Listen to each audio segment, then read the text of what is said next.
Hey guys, it's me, John from We Make T-Shirts, and one common issue when people are trying to order on our website is artwork and how they're downloading it and how they're creating it.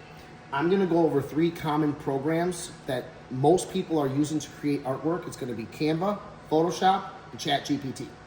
I'm gonna start with Canva. So let's pretend you have your logo in Canva. Okay, this is your logo you wanna have printed to shirts. You can zoom the camera in here. When you go to download your artwork via the share button, all right, you're gonna go to download. Now, there's a slider here for size. You wanna slide that all the way to the right, all right? It's gonna tell you increasing the image size means your design might take longer than usual to download. That's a good thing, all right? And you also want it to be a PNG file, PNG. That means it has a transparent background. So when you have your design in Canva, you slide to the largest size you can to download, and you do it as a PNG file, which just means it's a transparent background. That's the file you use when you upload your artwork onto a product in our website.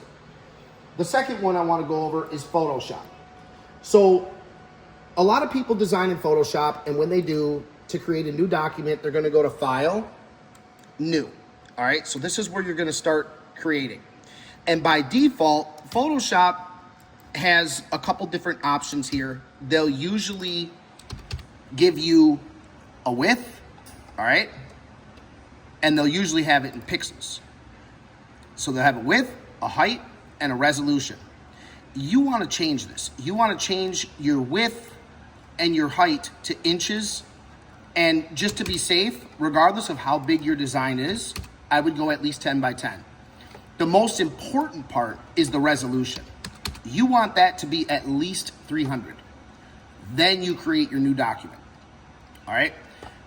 When you're in this document, it's going to let you design your artwork at a print-ready size.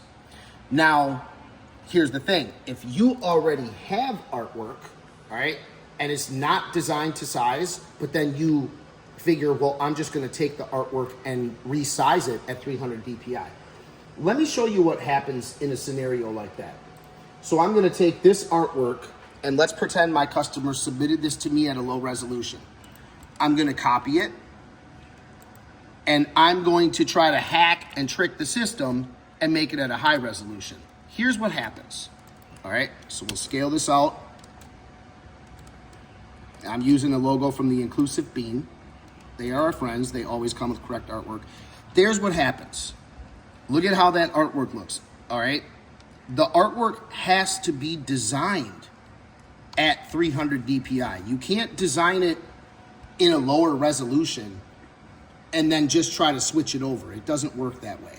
So when you're in Photoshop, and you're creating, again, you want to create new document.